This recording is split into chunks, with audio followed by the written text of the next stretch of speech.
Hi, I'm Andrew Wallace, and welcome to the We've Got a Problem podcast. This week, I'm joined by Andrew Zimmer, who runs the estate planning law firm Zimmer Law with his wife, also a former engineer who left his corporate career behind. And we're going to get into some fun stuff, talk about entrepreneurship, working with his wife, and anything else we get into. Andrew, welcome to the show. Another Andrew. Always happy to talk to you. Yes, absolutely. It's going to be easy to remember names and do all of that. So no, I appreciate you having me today. Absolutely. So talk to me a little bit. You're an engineer by trade, or were once. Yes. And you kind of left your corporate career behind. But before we get into that, what drew you to engineering? Why were you an engineer? Yeah, so that, when I go all the way back to high school, I was the sort of typical kid who kind of excelled at a lot of things. It was really hard. I was drawn to the concept of medical school, law school, engineering, physics, math, but I liked to write and kind of did everything. And I feel like, going back to, the high school time, I said, what's probably the best path that gives me the most options, pays pretty well, right out of school. And so, the more I looked at it, I got into engineering. Some people in the family had done that, and I got to go, see a power plant. My grandfather was in engineering. My dad's been in that field. And so went in and said, this is going to be great. Went to school for it, really enjoyed school. I enjoyed calculus and differential equations and computer science and programming. So it was a great blend for me of kind of old school math, applying physics, solving problems, interacting with people in that way. And so went through school and definitely really liked it. If you go back to when I was getting my degree, I never said I'm going to give this up to help run a law firm one day, but here we are. There we are. Well, so I guess that's part of the question is you were a successful engineer. You had a corporate career. You were moving up, I imagine. What drew you to switching careers? Why change? Yeah, I think a couple things. I think I've always had a little bit of an entrepreneurial bug deep inside me. I went to Northrop Grumman out of school, which was a huge defense contractor. From there, I went to a place called PKMJ in the Pittsburgh area that was kind of past the startup phase, but was a family-owned engineering firm that was then bought by Rolls-Royce. And so there I really got to see like that up close personal. I worked, at times with the president, that family, the couple of vice presidents. And so you got to kind of see everything from individual contributor management all the way through, the top people at that firm. And I always saw it as wow, this is the coolest thing ever. They have really neat and exciting jobs. It's neat how they've taken this and made something really for themselves and been able to, give jobs to the community. And I think I was one of those people that saw it and went, I'm not jealous of the, M6 and Ferraris that those guys had and the flying around and making deals and getting to make the decisions and determining what we were going to do. I saw it as like, good for those guys. They're busting their butts. It's hard. And I think that's neat. And so then in the back of my mind then is, Tracy was developing her practice and talking more and more about going on her own one day. That was like, that is really cool. That's kind of, isn't that the goal of all of this is to do that? And so then as that kind of came together with her actually doing it, me helping, it came to maybe it makes sense to switch. Right. And it's opened up so many doors for me that I never thought I'd have. And I'm much happier and I really like it. Well, yeah. You went from being an engineer to leading a law firm as a non-attorney, right? So you don't have a legal education, no. but yet you two are able to kind of do the 1 + 1 = 3 thing when it comes together in business. How do you guys play off of each other? She's obviously an attorney, so hopefully there's some attorney in your firm. But how do you guys build to each other's strengths, so to speak? And so you've kind of already nailed it. We are not clones of each other by any stretch of the imagination. To visualize, I usually kind of like to draw a Venn diagram where, in the middle, that's like the corporate vision where we're trying to go, like the big overall goals. Mm-hmm. And then her circle is, the legal product, working with the clients, all of the, how to put together the correct wills and trusts and provisions and languages and petitions, customer or client experience, how it is to work with them, all the relationships she builds. My side then is much more on marketing, advertising, building brand, systems and processes, getting efficient, making things be repeatable, kind of teaching the team that way. And so I spend more of my time over there, and we have some overlap, but she's not bugging me on how we pick keywords for Google Ads any more than I'm telling her, this is the provision that should be in one of the trusts. We kind of leave each other alone there. And it's been a really great working relationship. Like you said, it's more of a 1 + 1 = 3, and it's because we're different. Right.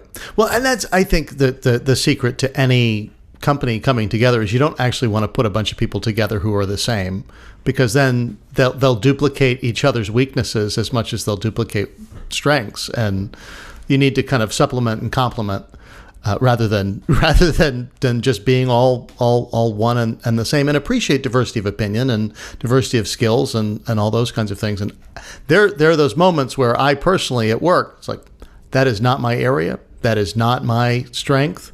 And I'm happy to have somebody else handling that over me trying to brute force it into success. I might be decent at something, but there are people who are better.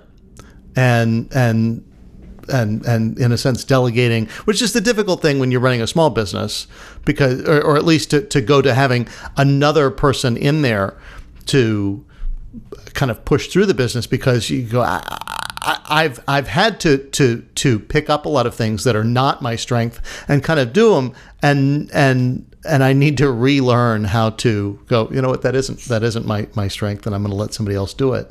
So how do you guys just tackle problems differently in your firm? You guys have grown super quickly. So what's different? What's the secret? Tell me everything. Boy, I think one of the big ones is my engineering background. From this two-prong of, I worked on some really challenging projects where at the time technology didn't exist to solve the problems that we had, and we were able to get there. And so when you've done that long enough, I come in, and when people kind of go, you just can't do this, I call BS on that. It might not be easy or simple to get there today, but this is definitely solvable. Like, let's dive way in, where I think a lot of folks kind of shy away from just, let's just ignore that. That's going to be challenging. That's where I thrive, is like, the bigger the challenge. Yeah, let's dive way in. So we've had a lot of efficiency and been able to increase profit a lot because we've made things repeatable that other firms don't.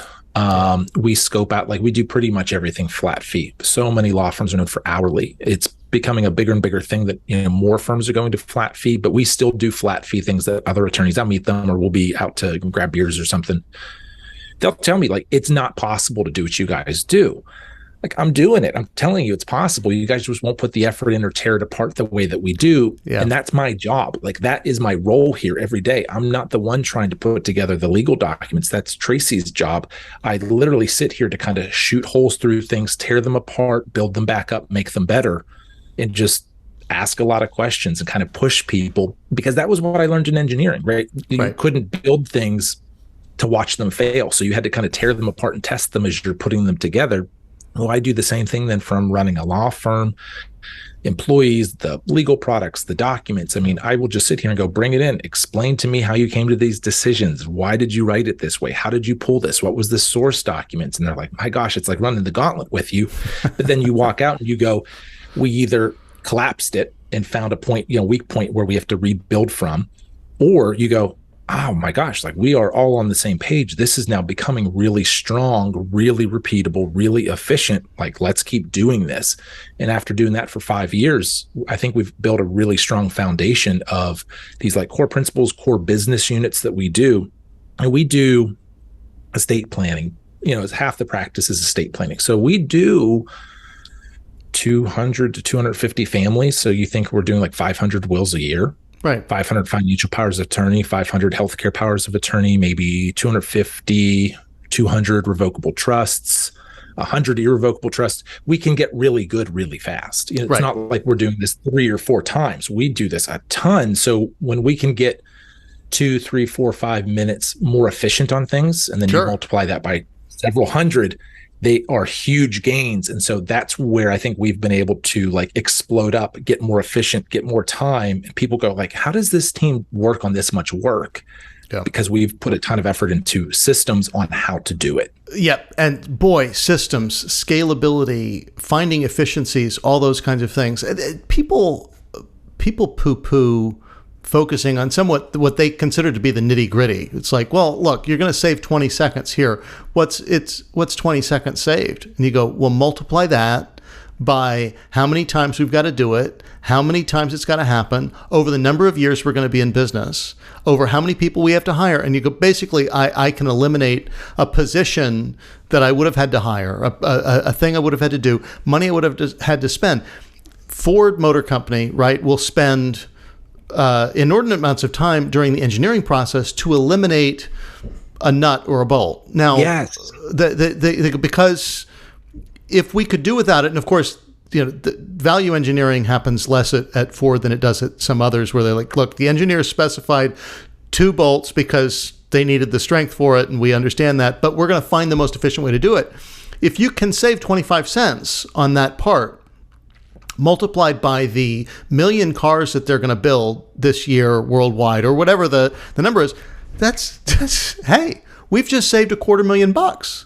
So yes. in that one decision. So before you and really, I think I look at it as before I an increase in cost, necessarily at looking at decreases in cost sometimes in my personal life. It's like before I sign on for that whatever extra subscription that we're signing up for, let me get, it's just $2 a month. You go, yeah, but $2 a month plus this, plus that, plus this. And suddenly you go, my vampire outflows are $100 a month on things that I don't even notice or use or whatever. It could be. I'm sure it is for some people. But yeah, I'm processing all this stuff. I love the idea of finding those ways to it's not even growth hacking, but just to find that little bit that 1% that multiplied by 250 times actually makes a huge difference in how your business works. A great example that we had this year was we changed intake software. So for like a new client, we'll put together an engagement letter and a proposal. And so I had written a piece of software that generated the engagement letter. So way back when we wrote them by hand, they took maybe 20, 25 minutes to write the engagement letter and proposal. So I wrote a piece of software that a couple of clicks and it generated in like 7 or 8 minutes. So we had a huge time savings. Well, then we invested in some software and I took, the better part of a week to get integrated in. And now I do that in about 90 seconds. Yeah. And then you think, well, if we're engaging with 500 clients this year, we've got a close rate of about 50%. So we're going to send 1,000 engagement letters this year. Yes, saving yet again another, 5, 6, 7, 8 minutes per one. It's mind blowing. Again, that now means I don't have to make, 2 more hires to do this. I can help, that could be half time for someone I already have. I mean, people don't realize that, but like you said, it's nitty gritty details. It's not exciting. Like I get excited for it, but so do I. I mean, I get excited about best practices. Like, what is the best way to do it? Let me take some time and create software, a spreadsheet, an automation that will actually ultimately save me time. But I have to invest some time in doing it. That's the portion. It's like, it might take. I will spend hours figuring out how to save 15 minutes from my life, and it will actually ultimately it'll compound and make a difference. But up front, I've got a sunk cost here. I invested hours. I could have just done the thing, right? But no, there's a way to get the computer to do it. And moving forward, I don't have to think about it. Just like I think one of the least appreciated things about legal stuff is boilerplate language, and going, well, it's the same. Like I type the same thing all the time. Why shouldn't I just have that as a shortcut that I fill in that populates that, and now it almost becomes fill in the blank. It's like and on that front, we do document generation. So we took sickening amounts of hours to build out templates, but that had the flexibility of like, it's this whole section or this one, and then we're going to make a decision and delete this piece or this piece out and leave the other one.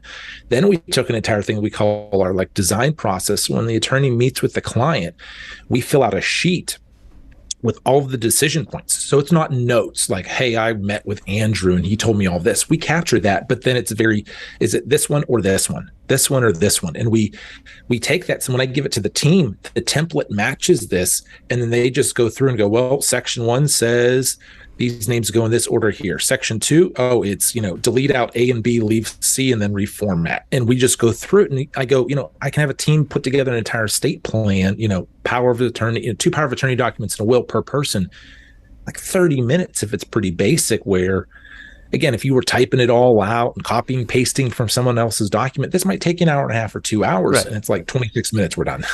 Right. Well, and that's how, billing whatever, hundreds of dollars an hour, if you were just doing it by the hour, that plan would cost somebody quite a bit more than. Yeah. So you're able to maximize on value, both for you and others, and grow, get more clients and more business, and make a lot of people happy. I mean, what's the downside here? I don't see it, but maybe. And then from a price setting standpoint, like you said, we show more value because we're not always fighting like these diminishing returns on price must be here for us to make money. Instead, it's how big of a margin can we get? Where can we sit in with competition? Sure. Like, do I want to be the most expensive? Do I want to be the least? Do I want to be somewhere in the middle?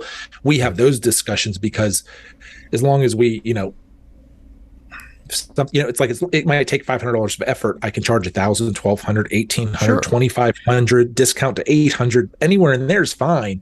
We're not the firm that's like, if it's not at, it's $1,900 of effort. So to be at, $1,800, it's a loss every time. Like, we're not that firm, but it's all efficiencies that we've picked up over time. Yeah. Well, and I suppose that's part of the question for anybody is finding that entrepreneurial mindset in running your business. Like, look, them's the rules, right? You got to figure out how to make money. That it's not called charity here. This is business. And we're trying to set pricing appropriately, that it fits the market, it fits competitors. We're competitive. That's it, right? I want to be competitive. I certainly don't want to be a loss leader here, because what else am I selling if not my business? That's my bread and butter here.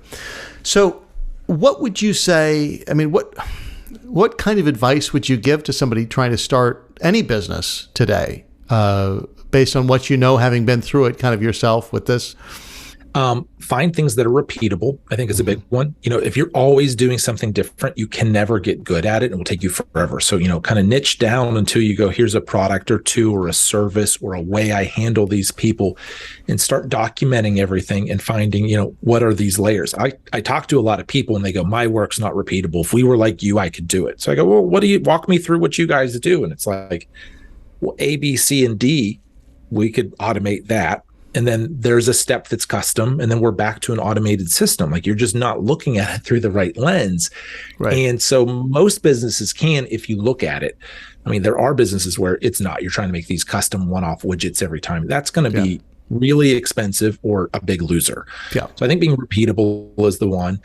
The one a lot of people don't like to talk about is you have to get good at sales. I was like Mr. Anti-sales, right? I knew people that went into engineering technical sales, and like I poo-pooed it, like, oh, like that's just one step up from used car salesman. Like, that's not for the real technical guys. Like, we're building it, we're not selling it. You can't sell it, doesn't matter what you build. And so, I went from like anti-sales to then appreciating its role in the business to now I do almost all the sales calls for the firm. I close pretty much all of the clients and get them engaged before they meet with anybody else here. I fully embrace it. I'm getting pretty good at it. I've probably closed, 1,500 people in the past, 2.5, 3 years since I kind of stepped into that role. And I go, that may be the most important part that people either fully embrace or are going to shy away from. So if you're going to get into, be an entrepreneur, you have to sell. You're always selling. You're selling yourself, your personal brand, whatever is the actual service or product.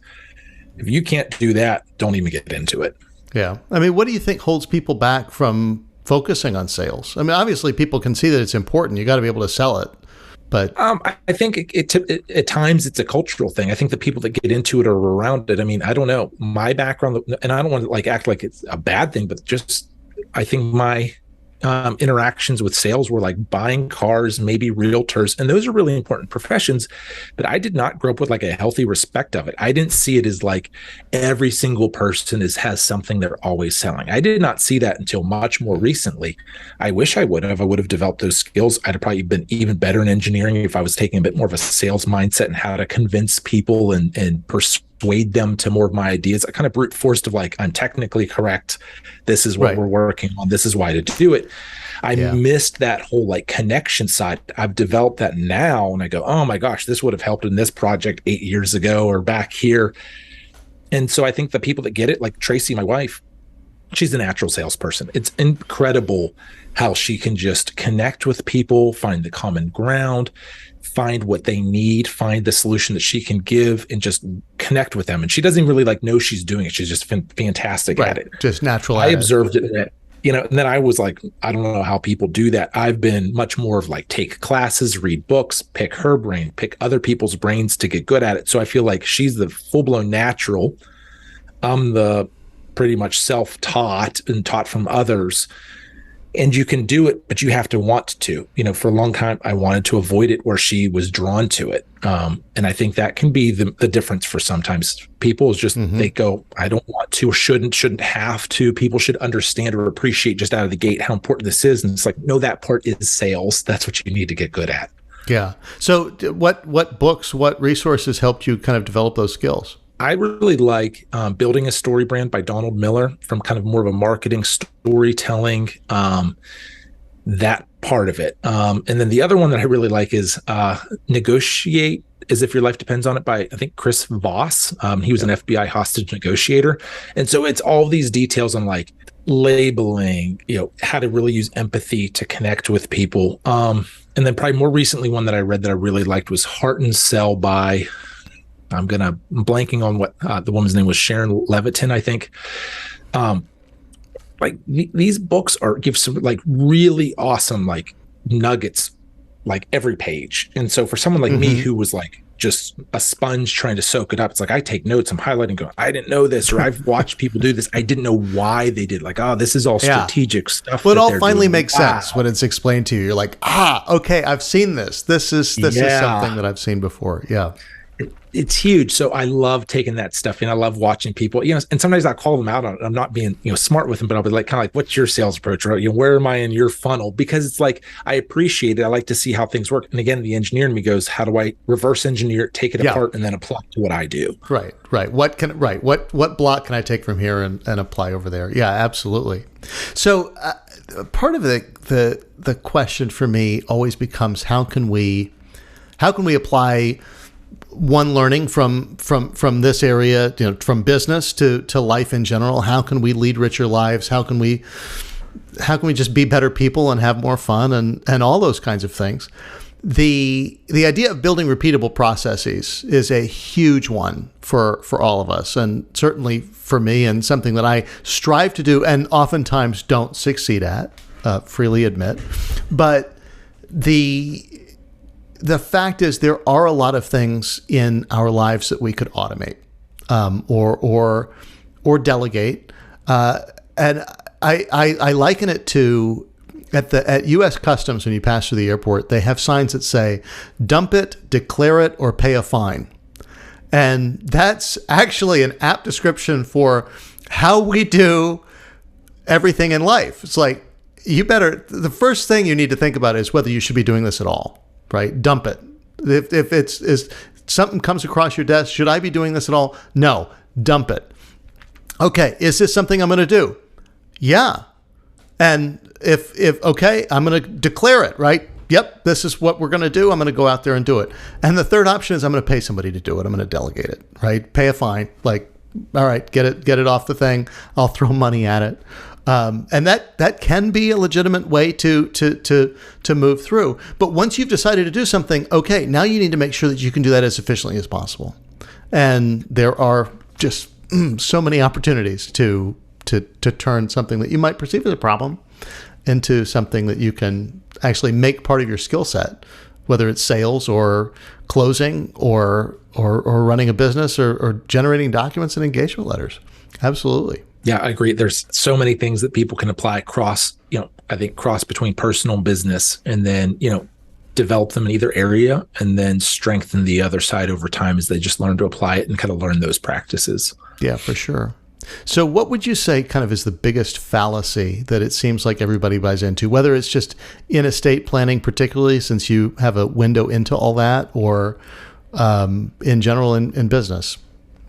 From the estate planning side, I think that they will have more time. The nature of the beast is we see, we work with families either, to plan for when they pass away, and then on the back end, carrying out estates when they lose loved ones. And for every perfectly planned one, decades in advance and laying everything out, we see the back end too, where, people pass away without wills and had beneficiaries on accounts incorrect, and the wrong people inherit things, and it never went intended. And it was like, you had years to get this straightened out and figured out, and you kicked the can and said, I'm gonna do it later.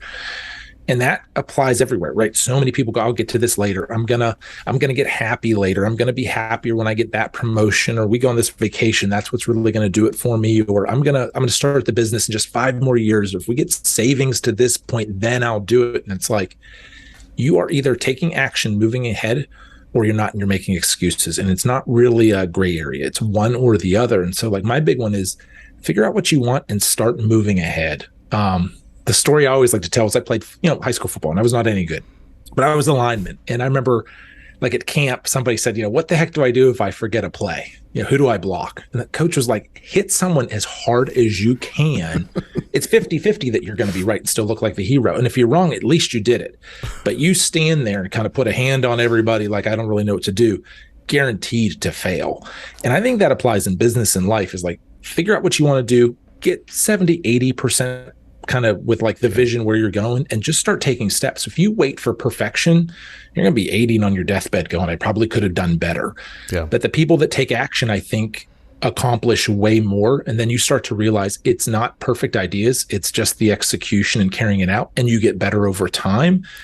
But if you're waiting for this perfect idea or perfect pitch or perfect product or whatever in that space, like 60%, and you actually take if you actually do it, you start realizing that no one takes action around you. Mm-hmm. And I don't want to say like bad ideas, but like okay ideas go much further because you're the one actually doing it. Yeah. Yeah. I mean, I that stuff, probably that's advice I should be taking myself more often. Perhaps that we all should, but certainly me, because I do wait for, I can poke holes in anything. I can go, it's not right, it's not right, it's not right. And usually that happens in my other career working in the film business, where it's like, well, that's been done, we've done that, bring me something new, right? You go, well, there is nothing totally new, and there's nothing that's totally perfect, and we might have to work it through. But instead, so many people, especially in the film business, I watch it with people with their screenplays, go, well, I'm still working on getting it right. You go, you actually need to get it out there. If 7 years working on the same thing, it's never going to be anything. It's like, now I can just put you in the box and say you're never going to make it, because you can't ship it. And you got, at some point, you got to start shipping that stuff, because we're going to be in the toilet if we don't. So, I mean, conversely, what would you say is the most underrated concept that people overlook, right? So we talked about the biggest fallacy is, okay, we're going to have more time, and two, that it's going to be perfect someday, and then we'll do it. What are people overlooking? What's something that we need more of? I think more people that are taking like meaningful action, trying to help others. I think I looked for these mega huge wins because I worked in this corporate environment, like where we were doing these huge products. And I went into the entrepreneurial space. It felt small compared to that. I was working on $1 billion projects that spanned 15 years, and then we're coming down and helping somebody put a will in place. And what I learned was that connection and finding that was something that they need, I think, is actually more important, and just helping people and giving the value has opened up so many more doors. We've taken the approach now, like when people call and need a consult call, we take them for anybody, even if it's like an area we can't help in. We're trying to partner them with a law firm that does, or, get them on the right path to, if they can do something themselves, or, and what we've seen is then like that has like helped explode our own growth with these things that like conceptually like shouldn't actually be a positive for us. And so I think truly like the Gary V's of the world really are on it. Like give some more, just be helpful, be the person known for helping, give a little bit more. And that like falls in your lap because that's who you are. And I think so many people miss the boat on like, I need to wait for this like mega project to go kick off or work on, or I only want to be part of these massive things. And there's a ton of value in small things that are like really important to people. Well, and there's also a side of self-confidence that comes with it, because a lot of people say, I don't really have that much to offer, right? I don't think I'm the best one to look at this. And you go, imposter syndrome and self-limiting beliefs. Yeah. I mean, but in some ways it's true, right? Because you go, you might not be the best one, but it sure as heck beats not doing anything at all. Yeah. I mean, I hang behind me for a reason, the Man in the Arena by Teddy Roosevelt. I truly believe, I don't just think it's catchy. I believe it is way better to be down on the arena, fighting against the other guy. Getting bloody, knocked out is still better than watching that happen. And what you find is if you jump in the ring long enough, you will have some success. I'm reading a book now by Alex Hormozy, and he quotes Jeff Bezos in the beginning of it with, in baseball, if you swing for home runs, you strike out a lot, you will hit some home runs. The best you can do is a grand slam, 4 runs. Business, it's like you take those shackles off. If you swing for home runs, you will strike out. But when you hit the big one, it's not necessarily worth 4 runs. It could be 100 runs, 1,000 runs. It could be guaranteed wins for the next 100 years. Yep. But you've got to be out there actually swinging for it. If you're the one watching, there's a guarantee you're never at that. Yeah. Yeah. You miss 100% of the shots you don't take. Love it. Right. Well, thank you so much. So, folks, if you're interested in knowing more, you can follow Andrew on Instagram at Andrew Zimmer, link in the description. Or if you're in the greater Pittsburgh area, you can find more information on their company at zimmerlaw.com. Thank you again for joining me. And until next time, I'm Andrew Wallace, and we don't have a problem. We've got an opportunity.